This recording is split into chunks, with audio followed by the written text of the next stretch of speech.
So this meeting is being recorded, as I said. It'll be posted and available for viewing after we're finished. As we're doing our opening remarks, if you can continue to sign in using your name, the agency, and your job title, that would be greatly appreciated. I am going to start off by introducing David Workman, who is the Deputy Director of OCA, and David would like to say a few words to get us started. David, it's all yours.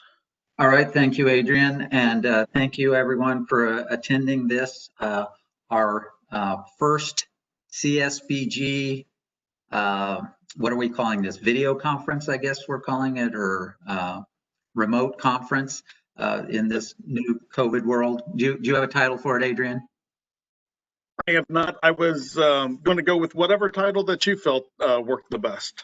Well, we'll keep working on that, but our first online conference, we're learning as we do this. I like the idea that Adrian did with putting the videos out a week before so that you guys can watch the videos before our conference here today. We have kind of an internal competition here of which videos get the most views. Adrian has a lot of videos out. I can tell you the one that he and Wayne did, he and Wayne did together has the most views for this conference. So I don't know, Adrian, you'll have to decide what makes a good clicks in the future. But it is a new world for us. We do want to hear feedback to see if people like the way that the videos are done, the playlist, and the way that we do this. As I said, we're learning, and any feedback we can get would be appreciated. For the kickoff, kind of the normal things that we would talk about, I do want to announce that the Office of Community Assistance has a assistant deputy director has now been put in place permanently. Adrena Kim, who was our in the legal office previously and worked as our the legal person for community assistance, over the last year has been working as acting assistant deputy director, and now she has been named to that spot permanently. She's also recently been married, so she's now Adrena King, but we congratulate Adrena, and you guys may be seeing her name or having interaction with her, so that's the status on that. I want to also thank the network for the work that you've done over the last 5 or 6 months since this COVID situation started. We've had a lot of work. I know that the CSBG is being taxed as being assistance has been necessary in greater amounts than we're used to. And from what I'm hearing from Adrian, the agencies are stepping up. And we've also had a lot of work just to do with our regular paperwork. We've had the modifications that have been done and the CARES Act grants that have been processed here in the last couple months. So thank you all for that work and the work that you always do. And I'll hand it back off to Adrian so we can see how this new process works. So thank you, Adrian. Thank you, David. And again, welcome. This is new for us. I'm pretty excited to see we have about 109 people right now. Again, we have about 4.5 more minutes that my first poll question is going to be open, which I started you off with a softball. Most of you should know your name, the agency you work for, and your job title. So we have about 27 people who haven't started doing that. If you could do that through the poll question, I'd greatly appreciate it. So what we're going to do is I'm going to spend a little bit of time just as kind of some agenda items. Going to spend a little bit of time talking about some national and state matters. We're going to move from there. About 2:30, we have some people from IDA that are going to join the conversation and discuss with us the rental assistance program that IDA is running, that the applications closed for that on the 28th of last month. And they're going to talk about what what that program entails and the details of of the steps that they're taking in running that program and how maybe we can work together on that. At about 3 o'clock, we're going to move into a discussion on the fiscal side of things. At about 20 minutes of that, we'll get to the programmatic discussion, and then we're going to wrap it up with something I really enjoyed doing, the conversations with Adrian series and kind of talk about that. This is a reminder, we have about 3 minutes left. Looks like we have about 22 people that haven't signed in with their names, agency, and their job title. So if we could do that, that would be great. So I would like to recognize and some names, or let you guys know some names that you may be hearing in the future, or see on some emails, and who these people are. Since our last meeting, we've been lucky to be able to hire a couple more new grant managers. We made one hire back in, I believe it was November, December timeframe. Many of you have already heard his name with the LIHEAP, and that's Aaron DeWeese.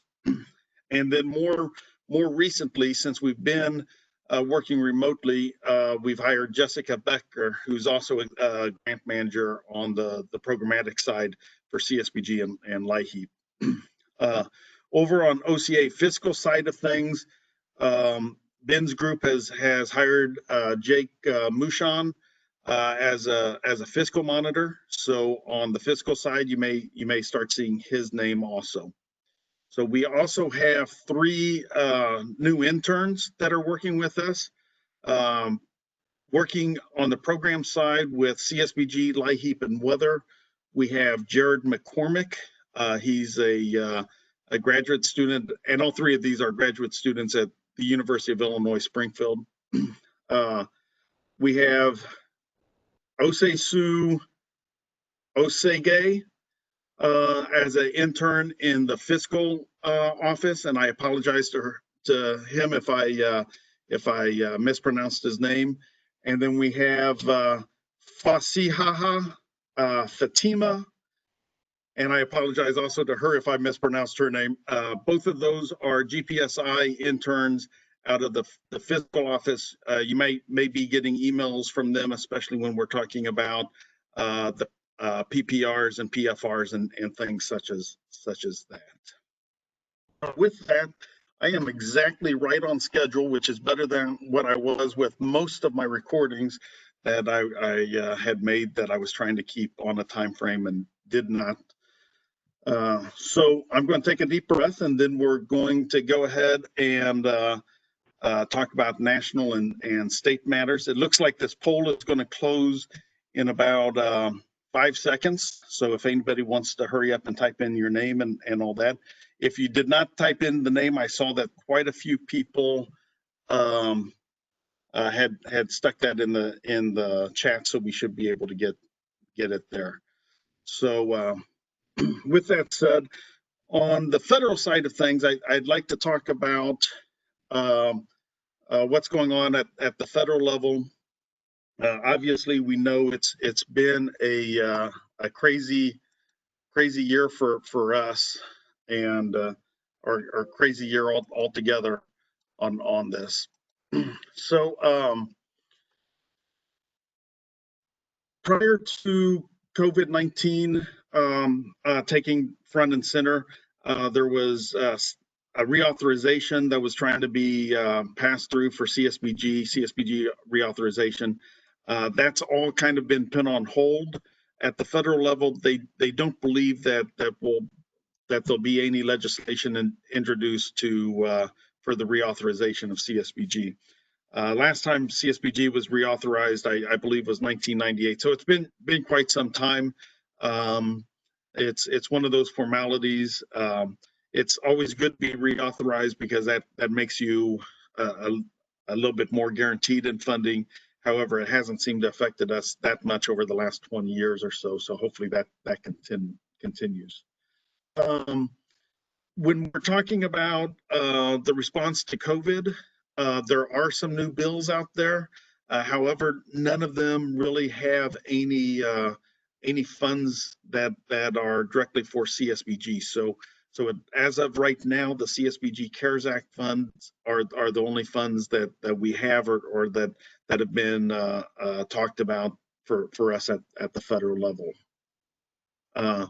When we talk about the regular funding levels, it's likely that a budget will not be agreed upon before the start of the federal fiscal year. So it's likely that we will start off on a continuing resolution, which for those of you that are new to the network, generally speaking, a continuing resolution will go for 30 days, 60 days, 90 days, depending on how they write it. And programs such as CSBG will be funded at the same levels as what they've previously been funded at. So that's what we're looking at on the funding aspects of it. There is one other federal type matter that I'd like to spend a couple minutes on discussing. And at the national level through the RPICs, there is an initiative called HCCT, which stands for Human Capacity Community Transformation, and those funds are looking for projects that deal with both human capacity and community transformation. In order to be eligible to participate in this, well, first of all, every state has to come up with two projects to fall into this HCCT program, and in order for agency to be eligible to participate in the HCCT, they have to be at least 90% compliant in the organizational standards. So that right there kind of limits some of what we're doing. Over the last few months, we've been working with ICA and agencies and identifying potential projects for the HCCT.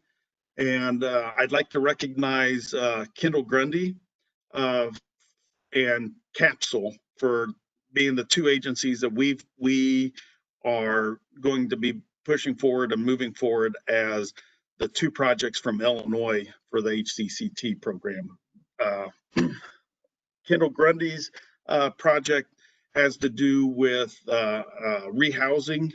They've had a couple different things going on in their service area. One with some pads that are closing, and then another with a group of people living in an area that wasn't necessarily designed for humans or for permanent residents to be in.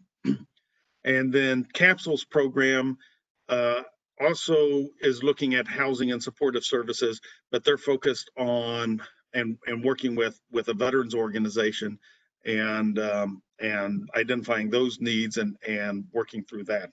So those are going to be the two agencies and the two projects that the state and ICA had discussed and plan on moving forward with our HCCT projects for the state of Illinois.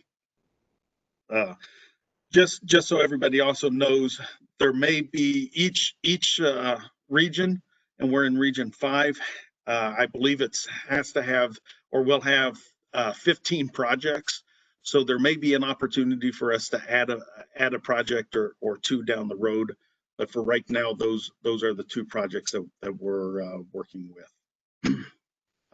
There is one thing that I forgot to mention whenever I was doing the housekeeping and all that stuff.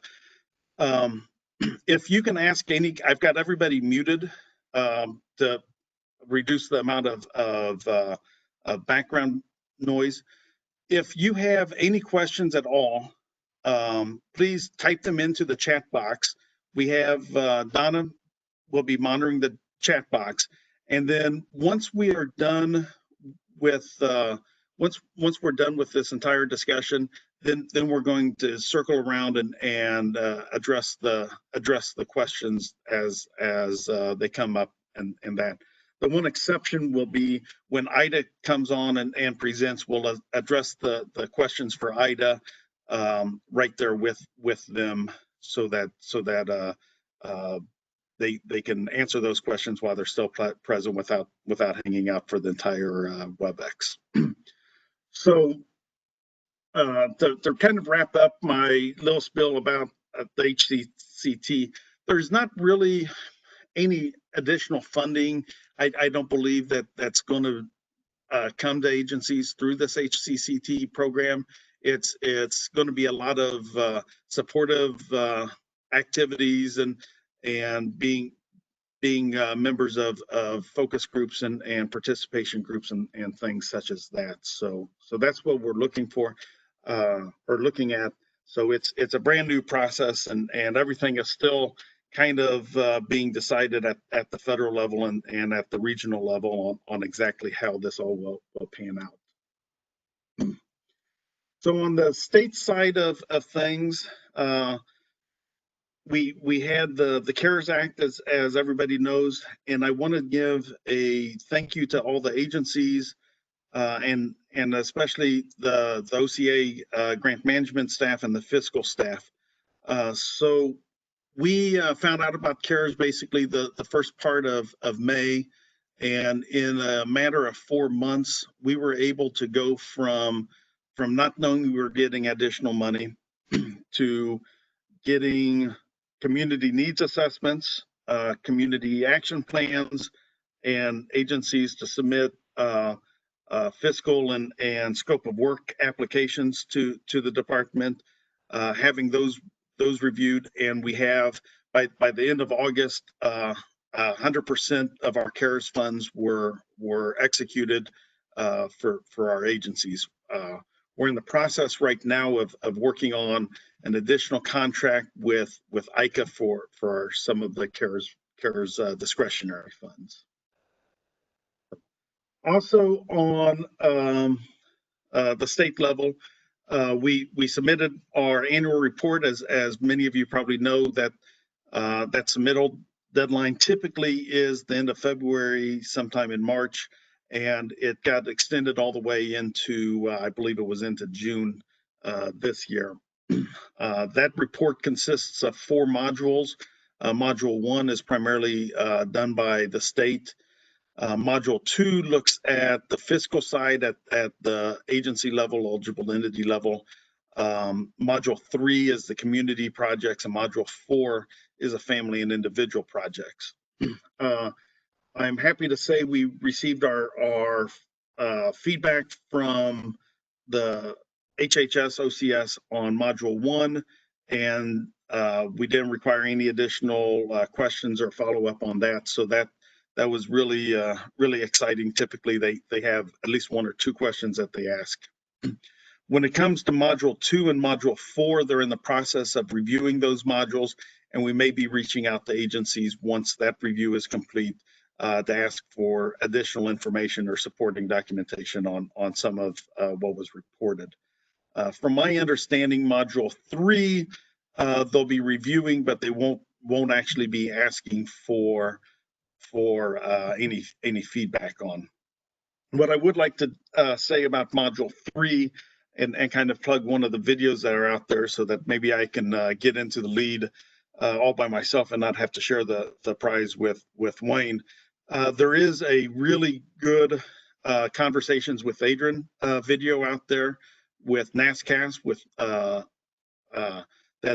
with Muska from NASCAP, talking about Module 3 community initiatives, community transformations, how to write them, what it's looking at.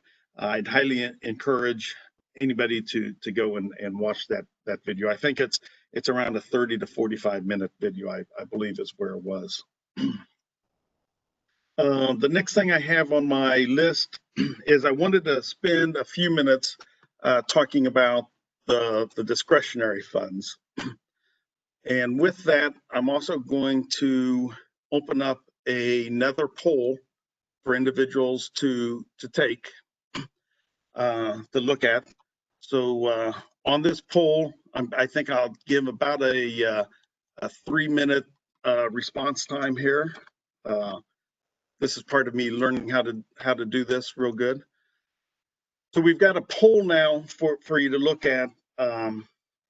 The discretionary funds. So as most all of you know, 90% of the funds received by the state are distributed according to the Act by allocation to the community action agencies, to the network. Then 5% the state keeps for discretionary projects, and then 5% we keep for administrative purposes. So on that discretionary projects, what we do is we've got about 7 different things. It's about $1.7 million annually. And what I would like you to do, oh, and I think I was just told that the poll is only letting you choose one. Hold on just a second. I'm going to close this poll. And let me close that poll. Let me edit it real quick. Thanks for letting me know that.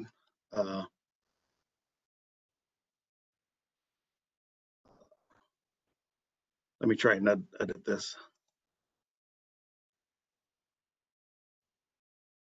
Okay, let me reopen this poll now. So if you answered already, you'll need to go back in. So what we would like to do is we would like to take a poll. We spend about $1.7 million annually on discretionary projects. Those discretionary projects can consist of about $250,000 that we give to ICA for a contract. There's a great conversations with Adrian that Christine and I talk about the contract and the various things in there. We've also this year executed an agreement with the U of I on a Healthy Homes initiative, in which we're looking at indoor air quality and things we can do to help our customers improve the indoor air quality. That's for $250,000. That's a 3-year project that we're committing to on that. We also work with the migrant farm workers.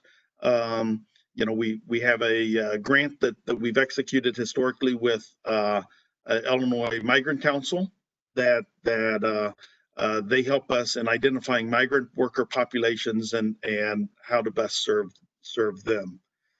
We save some money for disaster relief, and these are non-COVID disasters, so floodings and fires and tornadoes and things such as that.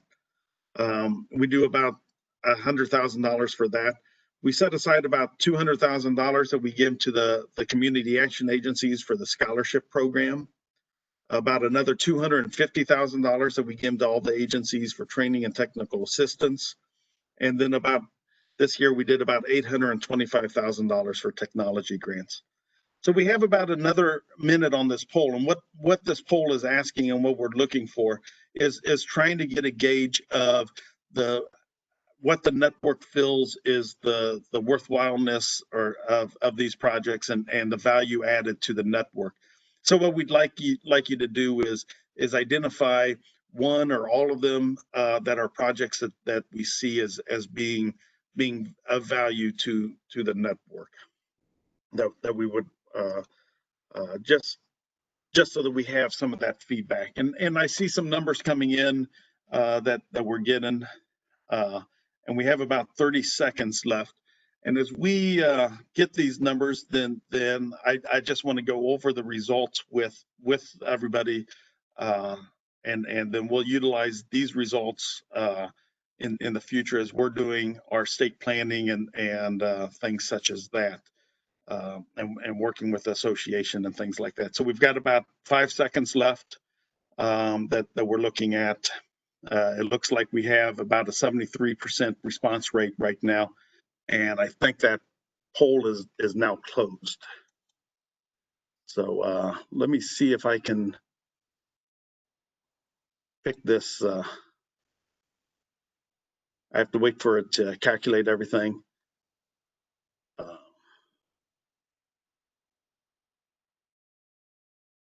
So whenever I look at the results, it looks like about 61, the highest results were ICA and the scholarship program, as far as being considered to be value added. The technology grants, about 3/4 of the people see technology grants, and the technical assistance for the agencies also is way up there. The $1,500 for TNTA, which I forgot to mention, for agencies that have individuals that are Roma professionals. And what else do we have? Then towards the bottom is migrant farm workers, comes in at about 24%. See that as a value added. Healthy homes is about 1/3 is where we're at on that.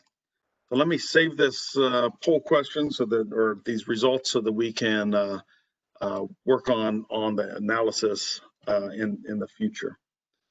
I had let the IDA individuals know that we would be ready for them about 2:30, and I am really rocking things today because I am right on time. Do I have the individuals from IDA online? If you could unmute yourself.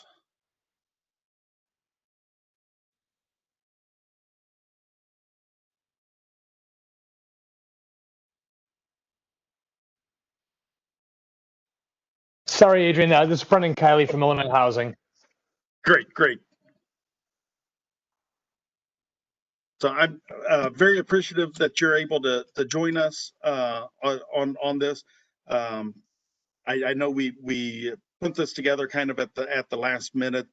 What we would like to do is just for you to spend a little bit of time talking about the programs that in particular the rental assistance program that just closed with IDA, and there's a lot of questions amongst our network and how we can kind of work together and identify maybe individuals that were recipients of yours to try and avoid that duplication in services, and also a lot of questions I think on when people will be notified and things such as that. So I think you're prepared to talk a little bit about where you're at in the process and where you've been and where you're going.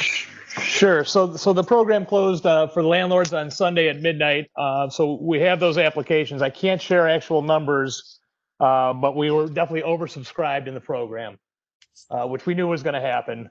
They are being processed right now and are actually supposed to be shipped off for randomization this evening to our third-party servicer, who's going to take all the applications and randomize them and then send them back to us. We'll then do the due diligence on them to make sure all the information is correct. And we hope to start funding by, I believe, the end of the second week of September. So that's where we are in the process. Okay. Now I know one of the requirements that I read whenever I was looking over some information on the project, there's a requirement that basically says that if they receive your funding, they're ineligible to receive funding from other CARES Act funding sources. As you know, we've here in CSBG, we can do a variety of things, and a lot of our agencies have been stepping in and doing rental assistance and things like that. One of the questions I've received, and actually I've received this question from quite a few individuals, is if they've already received funds from us for rental assistance, does that deem them ineligible for your funds? Yeah. So if the rental assistance came from the CARES Act, they would be ineligible for our funding. Okay. And you had a question on the application, basically asking them if they've received funds. Is that how that works? Yes. There was a self-certification that was part of our application process that asked them if they'd already received CARES Act funding from a different source. If so, you'd be ineligible. We did encourage people to apply for several different programs, and literally, if you received it, you would have hit the lottery, as they said, and got approved for funding in 2 or 3 different sources. You'd have to decline. You'd have to pick one, basically. Okay. And then for our agencies that are currently running the program, how would you kind of advise them in moving forward between right now the time that those applicants did that self-certification to the time that awards are announced. So we have that window. We haven't been asking to find out if people have received services, housing assistance through other CARES Act funding. Would it be a best practice then for us to add a question for right now, asking if they've applied for your services, and if they have, then we kind of stick that in a queue waiting for the official announcement on who receives the funding? Or should we go ahead and process that, and approve them if they're approvable, and hold off on maybe writing a check until we learn? How would you see that kind of working?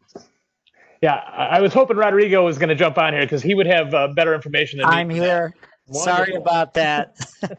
Did I get here just in time? You sure did. Hi, Rodrigo. How are you today? A little crazy, but sorry about being late, everyone. Thank you so much for your patience. Thank you for joining us on such short notice. Adrian, why don't you repeat that question so Rodrigo's got the full handle on it? I don't want to speak out of turn. Okay. So Rodrigo, where the questions are coming from is, we know that your funds have a stipulation that if they receive your funds, they can't receive other housing assistance out of the CARES Act funds. So we talked about the fact that people that we've approved before this program even started, that they had to do a self-certification saying yes or no that they've got the funds or not. My concern is, or our network's concern is, those individuals that have completed that application, but they're unsure if they've got the funding or not. So they're still out there looking for funding, and they've applied for funding with us. Should we add a question to our application asking if they've applied for your program, and stick those people in the queue, or should we go ahead and go through the approval process? How do you think is the best way for us to handle that? So that's a great question. I can tell you what we've been advising people throughout this entire time. And what we've said is, we understand there's a great need, and people are going to try to apply to multiple funding sources, and it's all coming from the same pot probably. That people are able to do that, but can only receive one of those. So we've been asking individuals to be very careful and to find out where that funding is coming from. And to answer your question, I think that if you're able to put it in a queue and allow us for review and then maybe connect, that would be amazing. Or if you offer them funding first and they accept it, they know that they can't accept ours. Okay. Which kind of brings me to a follow-up question on that. So let's say we go down the route and we have agencies putting the people in a queue. What kind of data sharing can we do between IDA and DCO or CSBG program in the individuals that were selected or randomizedly picked for your program, so that we have some sort of assurances outside of just taking a self-certification? Is that going to be possible? What I could do is take it back to our general counsel to see what methods we're able to do that. I don't know. I couldn't answer that myself. So Rodrigo, I'll jump in here for a second. It's Brendan Sure. again.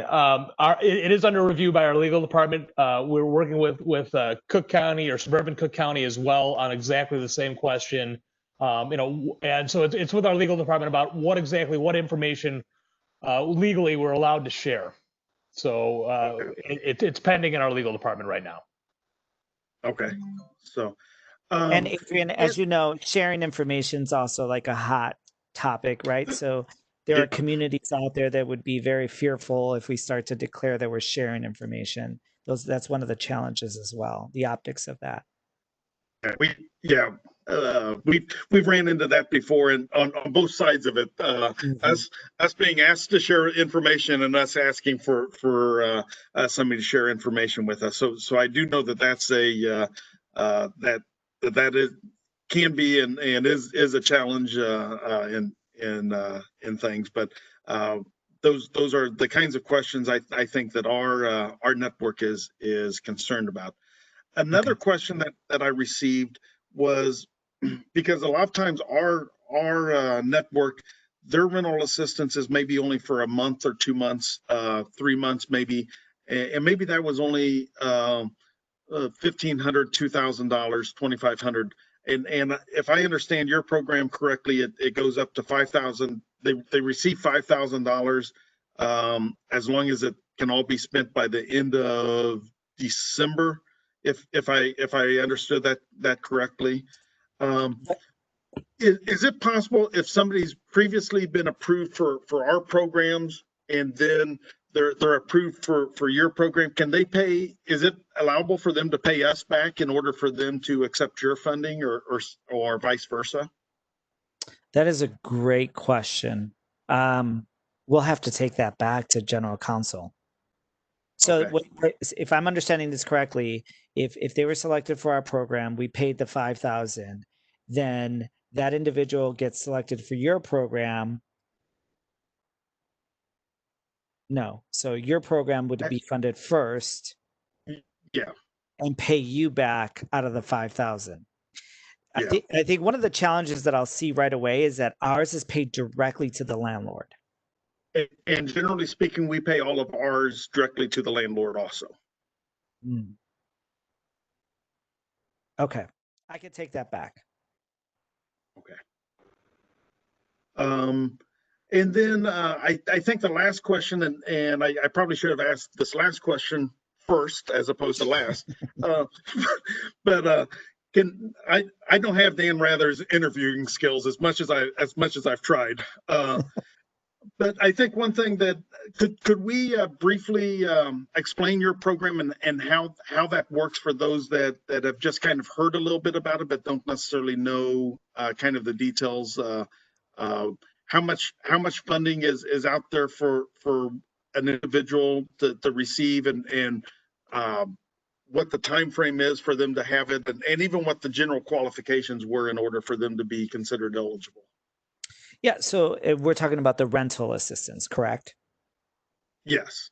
Okay, because we're operating both rental and mortgage. So for the rental assistance, the application for that closed last Friday, August 28th for tenants and Sunday, August 30th for landlords. That program is a $5,000 forgivable grant paid directly to landlords.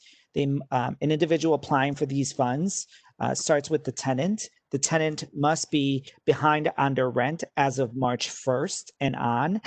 So therefore, if they had any sort of arrearage prior to that, this program would not be for them and they would not be eligible. They would have to make less than, I believe it was 72,000. The income limit was like 72,000 per household. So we could get that exact number, what that is, and ensure that the landlord is willing to participate in this program. All we asked for from the tenant in the application is a copy of their identification with proof of address. On the landlord side of the application, we're asking for the lease, the proof of ownership, and proof of that the tenant is behind under rent. The $5,000 would be one payment to the landlord, and this would cover any past due rent and any future rent. So if, for example, if the tenant is behind $4,000 in rent, we would pay the landlord must take that $5,000, apply the $4,000 towards their past due amount, and the $1,000 that's left over would be a credit towards any rent from September through December of 2020. All funds must be utilized by December of this year. I believe I captured anything. Brendan or Andrew, if you have anything else that I missed. No, I think you got most of it. Okay.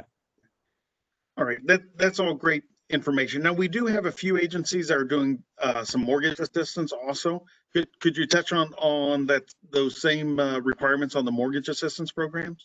Absolutely. So our emergency mortgage assistance program launched on Monday, August 24th, and is still open. The application portal is scheduled to close this Friday, September 4th at 6 p.m.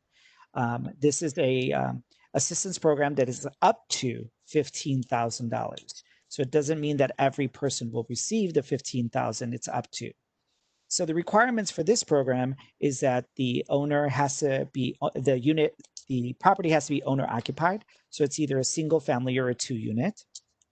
That there is a reduction of income or loss of income due to COVID-19. That the property is in first lien position, and that the past due balance is less than $15,000, and that the unpaid principal balance is less than $425,000. This payment or this assistance will be paid directly to the servicer, and the application method is similar to the rental. You would go on our website on our ema.ihda.org to start the application. Applicants will need to upload a copy of their identification, a mortgage statement, and they must also upload tax returns for 2019. We are not requiring a full set of tax returns. The first page is sufficient for each borrower that's on the loan. The income limit for that program is 120% AMI. And if you look on, we have our income limits on our website, in that same website under resources. And it's pretty much over 100, someone has to make less than $100,000. It depends on the county. So you'll be able to see it there. The review process will be conducted by IDA. Both programs are randomized lottery. The review process will happen to ensure that documentation was uploaded, and then we would send it to the banks and the servicers. We would wait for that bank and servicer to verify that information, and we would make this in 2 payments. The first payment would capture all arrearage. So for example, if someone is in the arrears of $10,000, our first payment would make $10,000 to the servicer to ensure that mortgage is current. Then we would look to see, we have $5,000 left. How many mortgage payments can we make in the future through December with this $5,000? So if they're able to utilize all of it, if it's $2,000 a month, we would use $4,000 and we'd pay 2 months, and there's $1,000 left over. I feel like that's the gist of that. And did you say that program is still open, or that one has closed also? No, that program is still open. We're anticipating assisting 10,000 homeowners for the emergency mortgage assistance. And it was $150 million dedicated to that program. And for the rental assistance, we're anticipating about 30,000 tenants across the state of Illinois as well.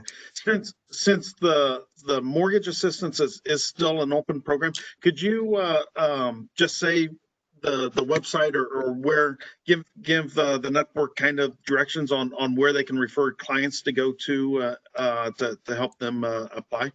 Absolutely. Our website to start the application is ema.ihda.org,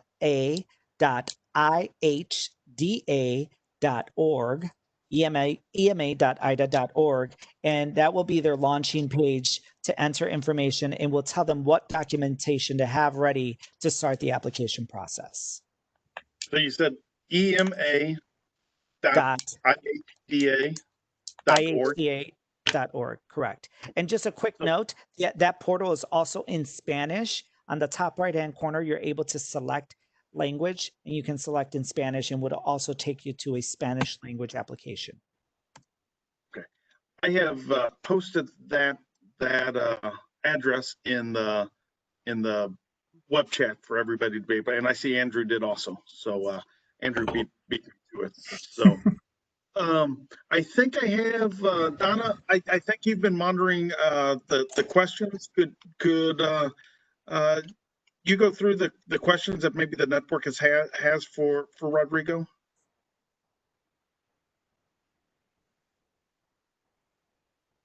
Sorry, I was on mute.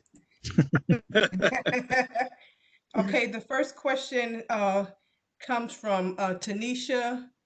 And also Granada's asking the same question. How would the applicant know what funding they are receiving?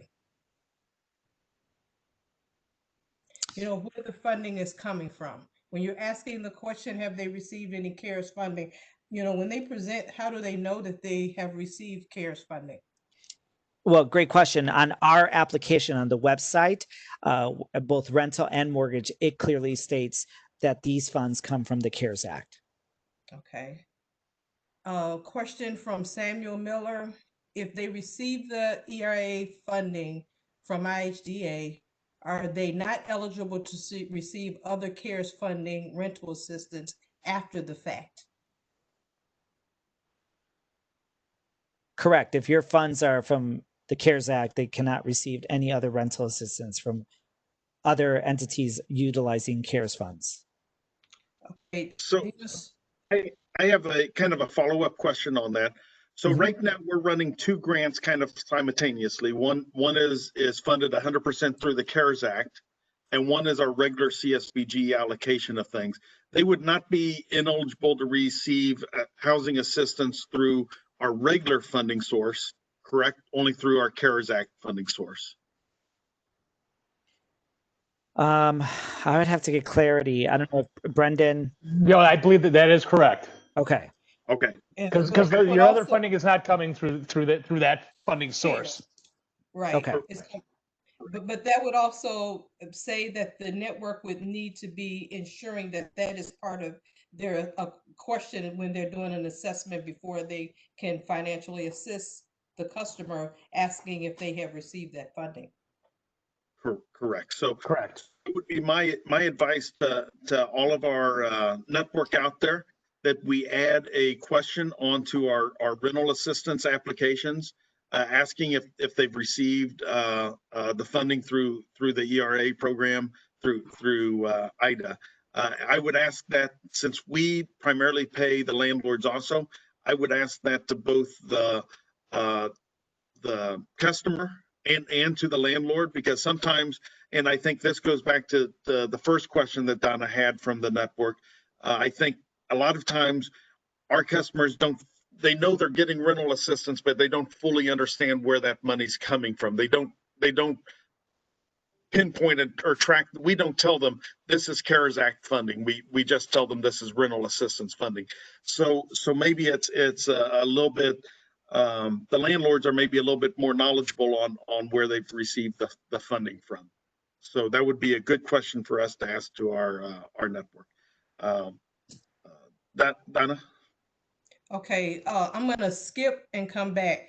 The question from Lisa says, there are households who receive rental assistance from CSBG CARES COVID before these details were made available. Is it fair to not allow them to receive ERA when they did not have the opportunity to advise them they would be disqualified?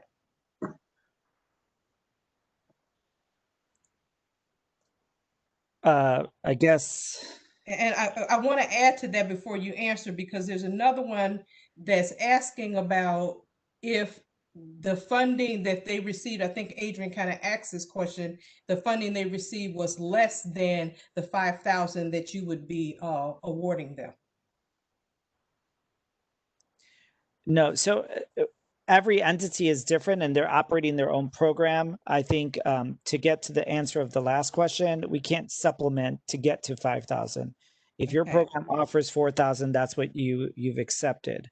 I think, the guidelines stated, as they are, they can't get from multiple entities from the same pot. So we can't double dip on that. Right. And that's where I think it would be nice if to go back to a previous question that I had that you were going to follow up on, if it's possible, let's say we gave them $2,000, they answered the question wrong whenever they completed your application. Sometime down the road, the landlord caught it or whomever caught it and says, okay, I've already received CARES Act funding. Can we pay back the $2,000 CARES Act so we can accept the 5,000? So I think that kind of follows into that question also, if that would be allowable. And I think you said you was going to talk to general counsel on that. Yeah, I'll talk to general counsel on that. Okay, that's greatly appreciated. Mm-hmm. Okay. Gina is asking if she can have this directive in writing. Which directive? in regards to only receiving funding assistance from one CARES funding? I believe it's in our frequently asked questions. Andrew, do you recall? If it is, it's on our website. They can pull it. Yeah, I believe. I mean, I'm trying to remember. The FAQ definitely included like if you're a voucher holder. I'm trying to remember if it was we received funding from other sources. Let me do some digging there. Okay. Granada is asking, is it possible to know who the third-party process reviewer is for IHDA? So it's not a process review. So what we do is we send to a third party. Each application is assigned a unique identifier number. And what we do is we send that company the numbers associated with the files. They'll randomize those numbers and then they'll send it back to us. And that's how we'll start the review process by selection. As far as giving that information, I think I'll find out from General Counsel as well. Okay. And then I think the last question, Carolyn is asking, will customers who were not selected to receive funding Beth. through HDA receive a letter with a Did you call list me? of possible other agencies? Oh, okay. I'm sorry. No, I sent you a text. Oh, I said, Miss Odette has the material. yes. Okay, I got that. I thought I had a John? missed call from you. Just Hello? You're not on mute. Okay. All right. Is there anything else I can do? No. Okay. Okay, I think I sorry got about that that. taken care of. Okay, thank you. Can you repeat that question? I'll repeat Yeah. the question. Will customers who were not selected to receive funding from IHDA receive a letter with a list of possible other agencies who may be able to help them? So I'll answer it in two ways. One is we also selected over 60 community partner agencies throughout the entire state to assist us with both the outreach and some intake for these programs, for both programs. That list of agencies is on our website under resources. I know that if a person is not selected for the rental, there will be an email sent to that individual that applied saying that they were not selected for the program. And I think that that's as far as it goes. But the agencies and resources, they can go under the website and look that up. Okay. There's another one. We have a few more minutes. Okay. Jennifer is saying, so many questions as if we pay rent for them from CARES without knowing they receive funds from IHDA, and a federal audit identifies that they were responsible for repaying the federal grant funds that were spent. So is that a question? It's not a question, but I think it's a concern that we should probably address. Yeah, So that's I a think- concern we all have. Yeah. Yes. Yeah, I think both IDA has that concern. We have that concern in our program also. I think that's where it's important that both of our programs are doing the due diligence in asking those questions and at least asking for self-certifications and things such as that, as if they've received those funds. As long as we're doing our due diligence, I think that's going to cover us in the scenario of a federal auditor or a federal review of our programs. If something is identified and we can show that we did everything within our power that we're able to do to ensure that they didn't receive other fundings. Would you agree with that, Rodrigo, or Yeah, we definitely need to show like what we've done to minimize the duplication. Yeah. Okay, I think I do want to make this statement because I think Gina wants me to. She says, no matter the need, they can only get $5,000 total from CARES is what I am and want in writing. That's what she's saying. So our program is $5,000. Every program is different. I think the city of Chicago has 2,000. So it all depends on which entity you're applying from.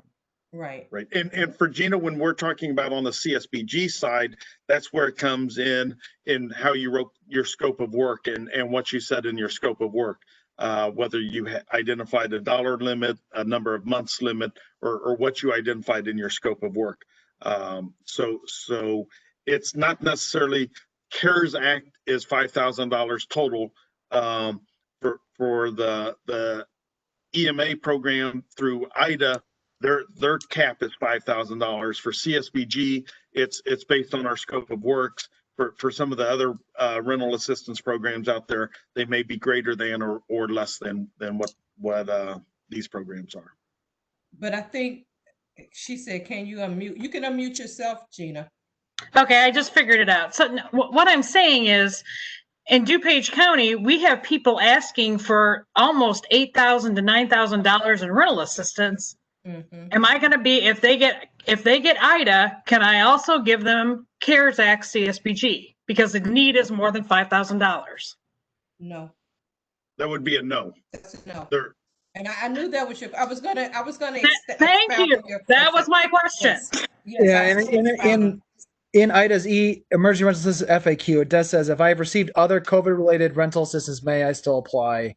And we say you're ineligible. Right. Okay. So the last question, and I'm sorry for taking your thunder. The last question from Sue asks if applicants need non-rent related assistance from CARES funding, say food, say utility assistance, say transportation assistance. By receiving your funds, they're still eligible to receive those CARES funds since they're non-rent related, correct? So I would carefully review that because some of the programs do label it as also rent related. So while it may not be paid, like for the city, I believe it wasn't paid directly to the landlord, but they're also stating it as rental assistance. Okay. So I think it'd be very tricky. Okay.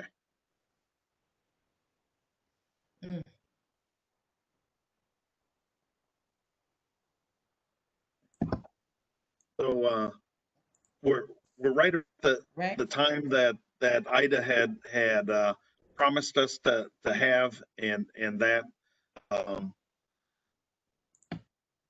if I will wait just a couple more seconds for any follow-up questions, would Ida like to have any closing thoughts or anything? We sure do appreciate you taking time out of your schedule and talking about the programs and hearing some of our questions and concerns and looking into those. It sure does mean a lot to us, and I know us, Donna and I, and us here at DCO at the state level really value our partnership that we have with IDA and working together to take care of our common customers in a way that is most beneficial to the people who most need our assistance. Well, we thank you for having us here. I mean, this is a fight that we're all in together, and we're trying to help out as many residents of Illinois as possible. But there are limitations to some of the programming. But I think that as long as we all can collaborate with our community agencies as well to maximize the amount of benefits someone can receive, it's critical. So any other collaborations, we thank you, and we look forward to them. And I do have one last question. It wasn't asked, but it's something that just popped in my head, and our network knows things randomly pop in my head often. But the question I have, so after December 31st, because your money's only good until December 31st. If somebody comes in first part or middle of next year, because our money is good all the way until September 30th of 2022, would they be able to get additional CARES money in 2021? or since your program is closed, or would they still be ineligible because they received it already? You know, that's a great question. I don't know if Andrew or Brendan know that. I don't know if because ours is coronavirus relief funds, which is specifically cannot go into 2021. So Okay. I wouldn't see why not, but I'm not a lawyer also. Yeah, I don't know the answer to that one. Yeah, because we're bound to not go past December 30th, 2020 per the coronavirus relief fund line item. So Okay. As far our funding ends at the end of the calendar year, so I don't see why not, but I haven't read through the entire CARES Act. Okay. All right. I think that'll conclude our conversation with you. Again, appreciate it very much. We'll have people, if they have any further questions, to put them in the chat, and then I will collect those and send them to you as a group follow up to be able to do that. So Sounds good. very nice talking to you. Thank you very much for your time. Thank you, Thank you. everyone. Thank Have you. a great day.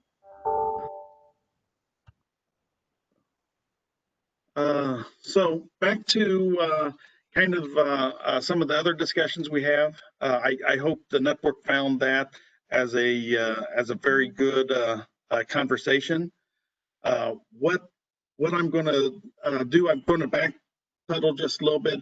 I noticed that there was a couple things on the state issues or the state things I'd like to talk about real quick. I'd like to let everybody know we're in the process of executing the modifications that were submitted. We had a priority on the CARES Act, where about a third of them are with the OCA fiscal that's in that final review processing cycle. So we're about a third of the way through that, and every day we keep adding to that list. So our hope and goal is to have those all executed no later than the end of this month on those modifications. Then we also have the 2021 grant allocations. As I said previously, we're likely going to be on a continuing resolution. So we developed those allocations based on what the final funding level was for the 2020 grant.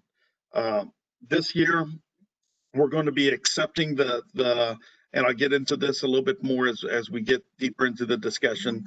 We're going to be have two tools out there. One will be assigned in the CSBG monitoring tool section. One will be assigned in the fiscal monitoring tool section. And so just be a lookout on that. I'll get more into detail on what's going in each of those tools. The primary reason for that is to allow an extra layer of security or privacy. That way, if you have individuals that you want to have access to the CSBG programmatic library to upload scope of work type documents, but you don't want them to see the fiscal numbers of the agency, those are embedded in the fiscal document library that they wouldn't have access to unless you contacted us asking us to give them access to that. So that's why we're doing it that way. On the quarterly reports, we're going to have two different sets of quarterly reports as long as we have two different grants open. So you'll be required to do the regular quarterly report, which has the board minutes and the board membership list and the regular grant activity report, the Pearl report, all of that stuff. And then you'll be required to do a CARES Act report. Now that CARES Act report is going to be extremely limited. It's only going to have 4 questions on it. It will have the activity report for the CSBG CARES grant, the 352 for the CARES expenditures, and then your PPRs and PFRs. And that's all that quarterly report will consist of. We have to do it that way to meet the federal reporting requirements of keeping those reporting separate so that we can report solely on CARES numbers versus regular grant numbers. Then the last thing that I wanted to talk about, and I'm going to open up another chat here, or another poll question. This poll question is talking about the ACSI survey. So we have a video out there on the survey, and I'm going to ask that primarily CSBG coordinators and executive directors answer these questions. What we're looking for is, if you watch the survey, you'll notice that I was pretty brutally honest with how we did, which our scores have dropped since the previous survey was taken, and we're really committed to increasing our customer service and increasing the satisfaction of the agencies for the work that we do. So we'd like to kind of get a sense of how we're doing, of where we're at. Are we moving in the right direction? Have we not really made any strides at all? So this is just a really basic question, asking if we've fallen back and not doing very good at all. If there's been no changes, we're basically the same people we have been, or if we've made some moderate progress or significant progress. So Adrian, we have, yes. it's Granada. I just want to make sure you're talking specifically CSBG, or are you talking overall OCA? I'm talking specifically CSBG. Okay. Thank you. Yeah, so, and this is just kind of to give us an understanding of where we're at and how we're doing. So so that we know that. We have about 10 seconds before this poll closes. And then I'm going to have a follow-up poll on this also. And as it's tabulating the results and all this, it looks like we had about 27, 30, 33 responses. So 37 responses. So hopefully these are from a multitude of agencies. It looks like 23 of those 37 state that we've made moderate progress. So a little bit. 5 of those agencies say that we've made significant progress. 4 said that they don't really see any significant changes between the last ACSI and now. And then we have three agencies that say that we've kind of backpedaled some since then. So what I'm going to do is I am going to again save these results so that we can use them as we're evaluating ourselves and working on projects. I am going to pull up the next poll question, asking for some feedback. And this poll, and I'm opening this up, and I'm going to leave this poll open while we talk about some other things. So this poll question is asking for some feedback, and basically what we're looking for is, especially for the 3 agencies that or the individuals that stated that we're not making any progress, that we're worse now than what we were a year ago, and then for those agencies say who were the same. What can we do, in your opinion? What can we do to improve that, and what would you like to see us do?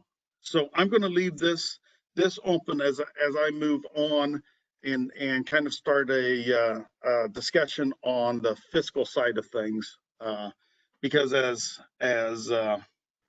it is with Adrian, I always run a little bit late, go a little bit long. So so we'll go ahead and do that. This question that's up right now should be a free type question. I'm not sure exactly how much space you have, but feel free to write whatever. So going into the fiscal discussion, as I stated previously, we're going to have 2 different monitoring tools out, or 2 different application tools out there on the monitoring portal. One is going to be related to fiscal, and one is going to be related to more programmatic type questions.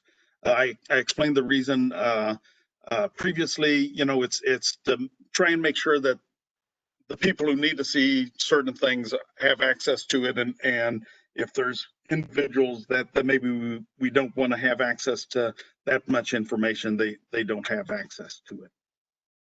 On the physical tool, what you're going to be uploading is basically the general GATA requirements question.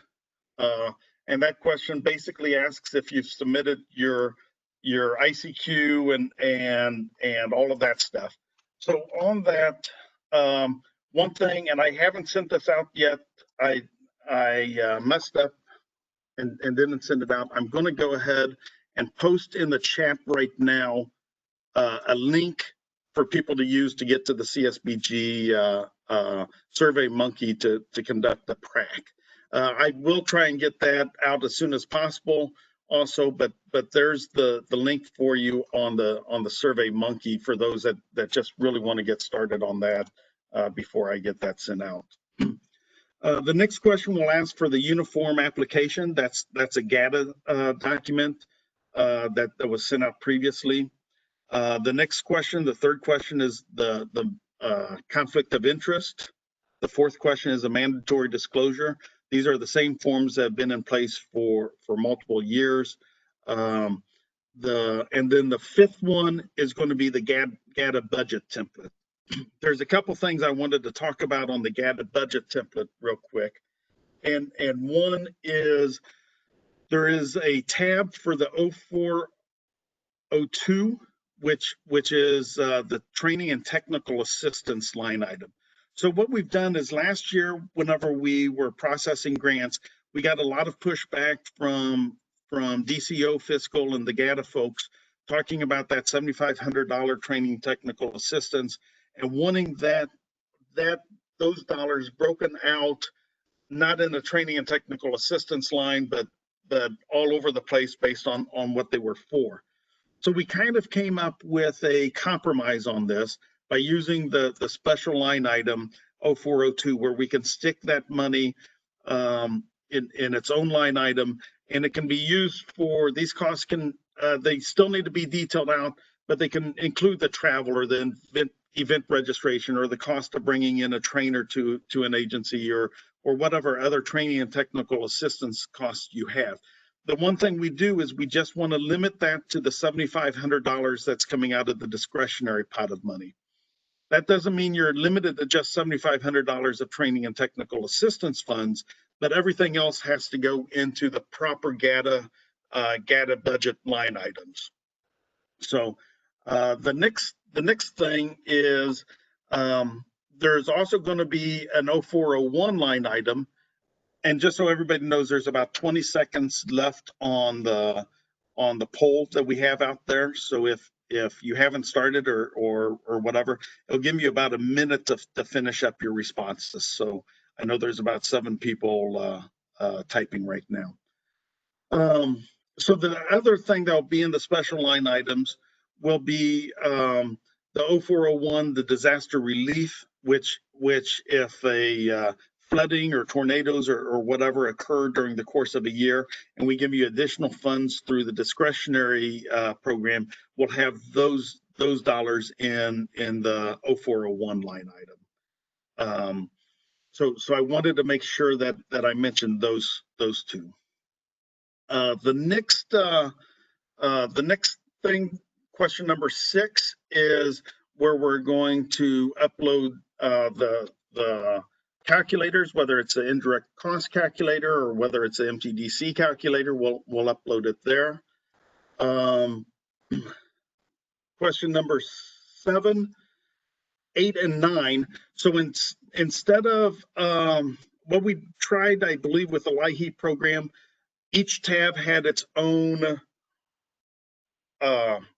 question, which made that tool really, really long. So what we've done is we learned that was a pretty cumbersome process. So what we've done, and this is primarily for us whenever we're working with the agency on follow-up and things such as that, we have a question about program support is question number 7. Question number 8 is just direct client assistance. Question number 9 is administrative. Question number 10 is a special category. So how these questions will be utilized, you'll start off by answering those questions, yes or not applicable, whenever you submit the grant. we'll utilize those questions whenever we're working with you through feedback on the grant process. So if you have things that need to be fixed in the program support, we would mark the program support question with follow-up. If it's in direct client assistance, we'd mark that. That way we can still identify where the follow-up is needed, but we're not taking up a whole bunch of questions, which is definitely time consuming and cumbersome to go to. So that's an improvement that we've made on that. The other thing that you'll notice as far as a change goes, we're no longer utilizing the contractual worksheet. After much internal discussion, we decided, since on the GATA budget there is its own tab for the contractual worksheet, that we don't need the contractual worksheet as a separate document. So this is going to bring me to my next poll that I want to pull up, which is a fiscal poll. And so what we've done is this poll is gonna, whoops, I messed up that time. There's 5 minutes on this poll. I'll probably stop it early, but we'll see how those answers come in. So what Ben's group and the OCA fiscal group, they made a series of, I believe, 11 videos that are out there on our YouTube page that hopefully people have been watching. We kind of like to get some feedback on if you're a fiscal officer, if you're responsible for the budget, we'd like you to answer these questions on whether you've watched the videos, if you felt there was value added to them, if there wasn't really value added to them, if you haven't watched them yet, but you were planning on watching them once you start actually working on the budget, things like that. So if we can answer these. For those that don't know what I'm talking about, the 11 different videos, there's one on the budget and application overview. There's one about using the budget submission resources guides. There's a video on budgeting for personnel and fringe, budgeting for contractual and consultant, budgeting for occupancy and telecom, budgeting for training and technical assistance, budgeting for travel and training, budgeting for equipment and supplies, budgeting for the miscellaneous category, budgeting for client assistance, and budgeting for indirect costs. So what we've tried to do is we're trying to offer agencies an opportunity or individuals an opportunity to be able to get information in a much smaller category, and be able to just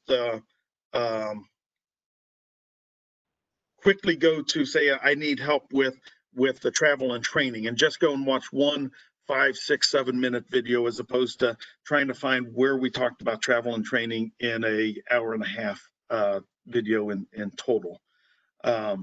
So the question that we have here is not based on each individual video. It's just in general, have you watched all the videos, or haven't you watched the videos? Were they helpful? Were they not helpful? Do you plan on watching them? So how we kind of see this going is as we're going through the review process of grants, this should help us be able to get a more consistent and a more timely review, because we can ask grant managers they're expected to watch these videos also. So hopefully they'll be able to watch a video, understand, and hopefully fix any problems with the grant before we move it forward to the OCA fiscal side of things to look at, to where it's not getting pushed back from accounting on us because of some errors. We also, so that hopefully is going to get us a quicker review, a more consistent review. We're also hoping that what we can do is if we have to return a grant based on the budget issues, we can refer somebody to the video to watch to hopefully help them dial in and understand what we're looking for. So again, this is a new concept for us, a new process that we're trying to learn. I'm really geeked up about it and excited, and I never get excited about fiscal things. So I think that this is going to be good. I hope this is going to be good. So we have about a minute left, but I'll let the time run out on it, but just so you know where we're at before I move to the programmatic, it looks like about 12% of you have watched the videos and found them useful. About 1%, so 2 people have watched the videos and didn't find that they had very much value to them at all. The majority of people, 26 people, they haven't watched the videos yet, but they don't plan on watching the videos. And then we have 1 person that states that they don't really need the videos at all. They already know how to do everything. They feel comfortable with all that. So that's where we're looking at right now on that poll question. Again, it's winding down to the end with about 14 seconds left for you to finish up on. So with that, I'd like to move into the programmatic discussion of submitting the application. And I am back down to just 3 minutes running late. So I'm making, this is great for Adrian. So on the programmatic tool, which will be found in the CSBG programmatic tool library, there'll only be 5 questions on that. So what you're going to see is we're going to need you to attach a copy of your bylaws, which should already be uploaded into the system. So that should be an easy get for you. The board membership list, again, should be an easy get and because you do that on the quarterly basis. So that should already be in there. We're going to need the community action plan uploaded for the 2021 community action plan. Then what we've done is we've question 4 and question 5. We broke that out. This past year was 1 question. We broke it out into 2. Question 4 is going to ask for the work program detail. Question 5 is going to ask for the work program summary. And the reason we've broke these questions out is because what we found is the work program summary gets attached into the grant document itself. And we had some agencies that were scanning it in as a single document, and it was a little bit more cumbersome to extract that and get it out. So that's why we did that. One thing I wanted to talk about, because I've got quite a few questions since I sent out the allocation sheet, and that's about the 10% economic development requirement. Those agencies who were Johnny on the spot on this started sending me emails almost immediately saying, there's nothing here that says how much money that I see or need to spend on the economic development requirement. I'd like to just say that the state still feels that it's the best way to move a family from poverty into a more stabilized living situation is through work programs such as economic development, case management, and those types of work programs. However, given the current environment that we're living in, we are also fully aware and recognize the fact that an agency may have identified other needs through the needs assessment process and the community action planning process that warrant a greater consideration than maybe economic development does right now. So therefore, we've suspended the economic development requirement at this time. So if it makes sense, we encourage you to have an economic development work program. But if it doesn't make sense, we would much rather see you spend those funds in a manner that does make sense and is going to help our customers the most. So I am going to now stick up another poll question. So this poll question has to do with scope of work. So what I have is I have 3 videos out there right now that we've made. One is talking about creating impactful work programs. One is talking about how to set up a grant in STARS. And then there's the ever popular, the leader in the clubhouse for views, how to utilize a STARS monitoring tool. So all three of these are more training, technical assistance type resource guides that are out there. Our thought process on this was you have somebody new that's in charge of the reporting or doing something like that, or is going to be, we can go out there and watch this monitoring tools video, which I think comes in at about a half an hour. Or if you have a new coordinator, or maybe you're an existing coordinator and just want to refresh yourself or make sure that you're doing things good, you've got the setting up a grant and STARS.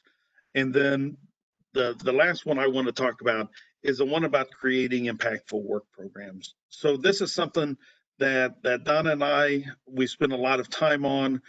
We've had a lot of conversations with Christine at ICA and various other agencies on how to write work programs and how to make them impactful and get out of kind of that rut of just doing the same thing because that's what we've always done. And especially in a time like now, we really need to be writing these work programs in such a way that really makes the best use of the funds that we have. One thing that, and I understand agencies running large rental assistance programs right now, I really do. But one thing that, for example, that sometimes puzzles me is with how diverse our funds can be spent and how many things that we can do with our funds. You know, is rental assistance, I know it's a great need out there, but is that really the best use of our funds? Because there's other programs out there taking care of rental assistance, you know, and things such as that. So we wanted to make sure that we had a good work or a good video on how to write impactful work programs. So again, if you haven't started this question, it looks like we've got about 11 people that are writing in this question right now. What other kinds of videos would you like to see out there? What would help you to have as a video that you could just go to our YouTube page and go and look at it and figure out, you know, get that quick assistance. You guys may not know this about me, but I kind of enjoy doing things like that. I never thought that it would really be my thing, but I do enjoy doing them. I want to make sure if we're doing them, we're doing videos that are important to you, that assist you and help you in your needs, and not just making videos to make videos. So there is about a minute and a half left in this poll question, but I'm going to go ahead and leave that question up as I kind of move on. And I have made up minutes right now because now I'm about 10 minutes early. And this is not going to take that long. Is I want to talk about the Conversations with Adrian series. So for those of you who haven't been out on, just like, I'm actually going to breathe and take a drink. Whew. That was a lot of talking for me in a short amount of time. So they're out on YouTube right now. In our YouTube library, we have what I think is a great series of videos. They're called Conversations with Adrian.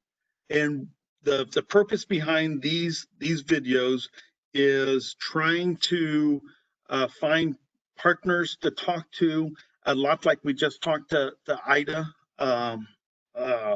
but to find partners to talk to and just let you guys sit in on general conversations that you know sometimes I have with the partners and get them on recordings and being able to share those with the network and help get a better understanding of who our partners are and some of the things that they have to offer. So we have 3 of them out there right now. One of them is a conversation with ICA. It's Christine and Westerland and myself, and we're talking about the ICA contract. things that are in ICA contract, how we see that affecting the network, maybe what we're going to be asking the network to do to assist us. There's a lot of really exciting, really good things in this contract. I don't want to really be whatever that's called, whenever a spoiler. I don't want to do any spoiler alerts, but we do have a conversation on the community action plan, community needs assessment, and how to kind of standardize that and improve on that process. A lot of that's based on what we had with the partnership and NASCAS developed for us with the CARES grant. So in addition to just the contract, it's also talking about other services ICA has, whether they be fee for services, whether they be free things or whatever, the other things that ICA offers. So I would highly encourage that one. I know it's going to surprise you that video is a little bit over an hour, but anytime you get Christine and I in the same room talking to each other, we're probably lucky it wasn't a 3-hour video, because we just really, well, I really enjoyed Christine's company. I hope she enjoyed mine during the filming. When we started, I think I told her I wanted to keep it between 15 and 20 minutes. But there you go. The next video is a video with IEMA, and that's the Illinois Emergency Management Agency. And as I think most all of you know, that is a partner that we've really been growing over the last year or so. And for those agencies who have had flooding or tornadoes, they I think can tell you the benefits of this partnership whenever I can email out a street map showing the exact houses or addresses that had reported high waters or were impacted by the tornadoes and things such as that, to really help us pinpoint and dial in the assistance in disasters. We talk about our VOADs, our COADs. If you want to know what those initials mean, I'm not going to do a spoiler alert. You're going to have to watch that video. I think we have that video somewhere. I think that's one of the shorter ones. I think I was able to keep that right at 30 minutes or so. And then the final video that we have out there right now is a conversation with NASCAS and Muska, who's just a wealth of knowledge at NASCAS. And it's a combination, or it's a conversation concerning community initiatives, community projects, and how those look, and how we should be writing them and thinking about them and reporting on them and all of that stuff. That was, again, was just another great conversation that I encourage everybody to watch. So with that, I am going to go ahead and post my last polling question here. And while I post this last question, I'm going to make this, it's 5 minutes to answer. This polling question, I'm going to let run while I answer questions and we have any further discussion that we want to have. And it's basically asking about the format. Is this something that worked? Is it something that didn't work? And I'd like to get your feedback on this so that we can improve on this as we move forward and all that. So this question is now up and ready to be answered. Donna, are you ready to feed me with some questions that we've got, or did I do such a great job that nobody has any questions? You did a great job, because we only have one question. Well, and this one comes from Tanisha. She says, related to IT, the budget information says all IT maintenance needs to be under admin. However, our IT fees are per computer. So could this IT be considered a program expense rather than administration? Okay, I think I have Ben Moore on the call on the WebEx. Okay, Ben, could you address that question for me, please? Sure. So the approach is that IT costs, IT maintenance costs really are, even though depends on what kind of costs you're talking about. typically look at IT costs as administrative in nature, regardless of who they pertain to, because they're effectively an overhead cost.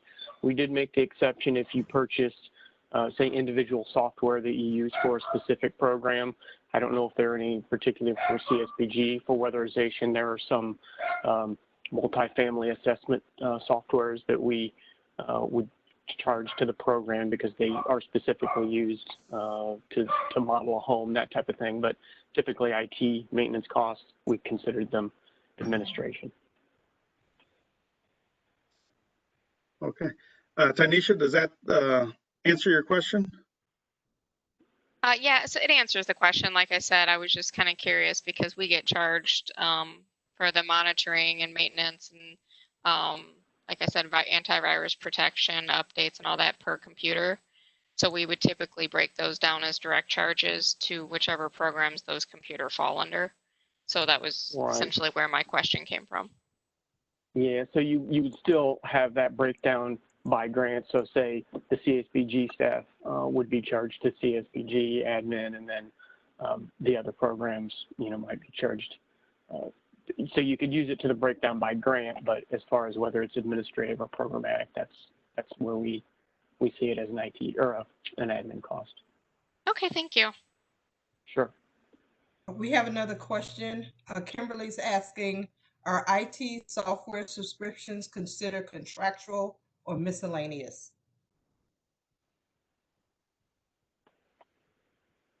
That's a good question. I need to look at our, I know, I need to look at our list. I think Jenny Barnes is on the line. If she remembers right off the bat, I'm going to need to look.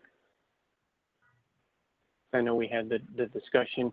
A lot of these items, just so you know, they could go in, there's a reasonable argument for different categories, but we tried to just put them into one so that it would be, there'd be some consistency. So for software subscriptions, they are 314, which I believe is miscellaneous. So they would be miscellaneous. And then you could charge, if you had it in administrative, you could have, or if you had it, you could also include it in your indirect pool if it pertained to multiple programs. But it would be in category 314, which is miscellaneous.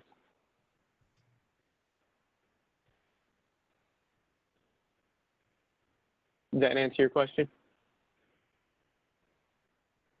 Kimberly? She said, yes, thank you. Okay, great. And that's all the questions that we have. All right. So I appreciate everybody participating in this. Like we said, this is new to us, and I found it to be a nice thing. It looks like from the results that are coming in, it looks like we have about 26 out of 117. Well, we've had 63 answer. 26 of them say this is excellent. 24 says it's good, very good. 14 says it's very good. And not one person said it's not effective or scratch this idea. So I'll take that as a good start.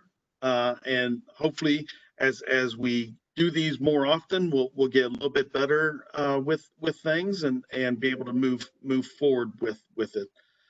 With that, that poll is now closed, which makes it seem like it's a nice time for me to close this out. Very much appreciate your participation and spending the last hour and 40 minutes with you.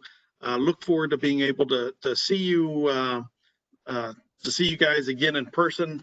As you noticed or may have noticed, I've tried hard to make sure that you guys got some nice courtesy.